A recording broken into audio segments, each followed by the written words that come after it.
ये बहुत ज़्यादा अनफॉर्चुनेट इंसिडेंट हुआ है। सब तो पहले तो हम प्रे करते हैं, इतनी प्रेशियस सोल हमारे से गई है और पूरी फैमिली और पूरा स्कूल क्या सारा चंडीगढ़ जो है शॉक में है। फ्रेंड्स के हालात आप देखो, and this is very unfortunate. Commission thinks कि school is the safest place for the child, but अभी this is alarm for all of us. Wake up call है और इसके ऊपर सीरियसली अलग अलग डायरेक्शंस में हमें संज्ञान लेना है। आज मैं कुछ ज़्यादा नहीं कहूँगी, लेकिन मैं कहूँगी कि ये बच्चे हमारा फ्यूचर हैं, इनकी सेफ्टी सिक्योरिटी हमारी सबसे पहली ड्यूटी है और हमें अपनी सारी खामियों पे काम भी करना होगा। और जो क्लैमिटी हुई है उसकी वजह से जितनी फैमिलीज इफेक्ट हुई हैं उनको 200% संभालना और उनको सपोर्ट सिस्टम प्रोवाइड करना, वो भी हमारी प्राइम ड्यूटी होगी। अलग अलग डिपार्टमेंट्स हैं, अलग अलग ड्यूटीज़ हैं, लेकिन सबको with in time bound Chandigarh के पूरे 200 स्कूलों के लिए एक सेफ्टी कवच अडॉप्ट करना होगा कि ऐसा अनफॉर्चुनेट इंसिडेंट कभी दोबारा ना हो। ये सिटी ब्यूटीफुल के ऊपर बहुत बड़ा धब्बा है। इससे ज़्यादा कोई दुखदायी घटना हो ही नहीं सकती। एक वो मासूम सी कली जिसकी शक्ल देख के जो ना भी उसको उसके परिवार को जानता होगा, हमारे तो ये पारिवारिक मित्र हैं, हमारे तो थोड़ी बहुत रिश्तेदारी भी पड़ती है, इतना रात का मन खराब हो रहा है, इतना दुखी हो रहा है, आँख से आंखों बंद नहीं हो रहे।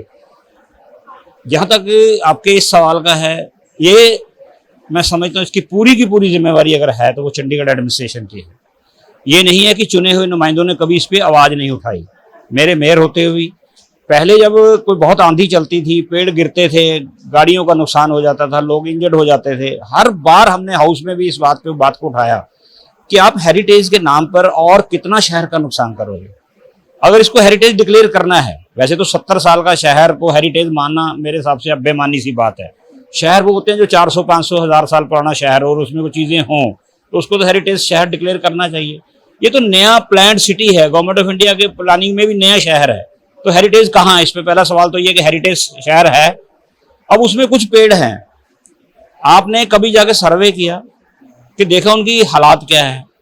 मैंने खुद सारी पार्टियों के पार्षदों ने, ये नहीं मैं इस पे कोई पार्टीबाजी बात, सबने बार बार आवाज उठाई कि इन पॉलिसी को चेंज करो। आप क्या कर दिए? ये सारे शहर के पेड़ों के आले वाले कंक्रीट लगा दिए। जो एक नेचर बनाई है कि पानी वहां कितना जाना चाहिए, कितना उसके आसपास के उसको कितनी जाके स्ट्रेंथ मिलनी चाहिए, वो तो आप उसको उसके तो उल्ट काम कर रहे हो।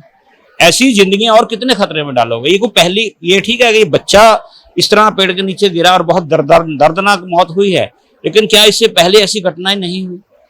हम बार बार कहते रहे प्रशासन को। और यहाँ सबसे बड़ी मैं समझता हूँ कि कम से कम अब जो है ना, इसका जो प्लानर है वो परमानेंट 10-20 साल के लिए होना चाहिए। सबसे पहले तो बहुत दुख भरी घटना है। पूरा शहर इस बात से दुखी है आज कि वो एक परिवार की बेटी नहीं, वो चंडीगढ़ की बेटी थी।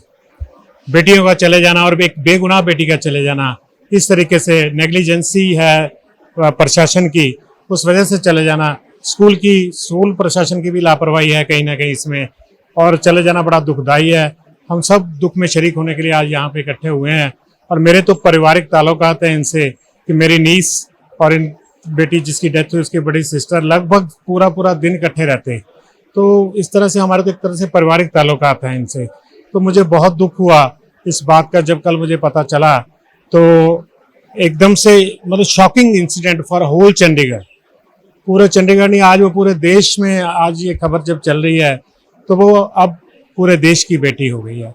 तो चंडीगढ़ प्रशासन के ऑफिसर्स लगातार लोगों के चक्कर कटवा कर, रिक्वेस्ट करके, फोटोग्राफ अटैच कर करके बार बार जब उनको परमिशन नहीं दी जाती तो लोग निराश और हताश होकर घर बैठ जाते हैं अपने। तो उस समय क्या होता है, वो बेचारे कुछ कर नहीं पाते। चंडीगढ़ के प्रशासन 3 साल के लिए डेपुटेशन पे आते हैं और चले जाते हैं। उनके लिए इस छोटी सी बच्चों की ज़िंदगी का क्या लेना देना, उनके लिए चंडीगढ़ वासियों का क्या लेना देना। वो आते हैं, अपनी पॉलिसी लाते हैं, अपनी पॉलिसी लागू करने के बाद यहाँ से चले जाते हैं।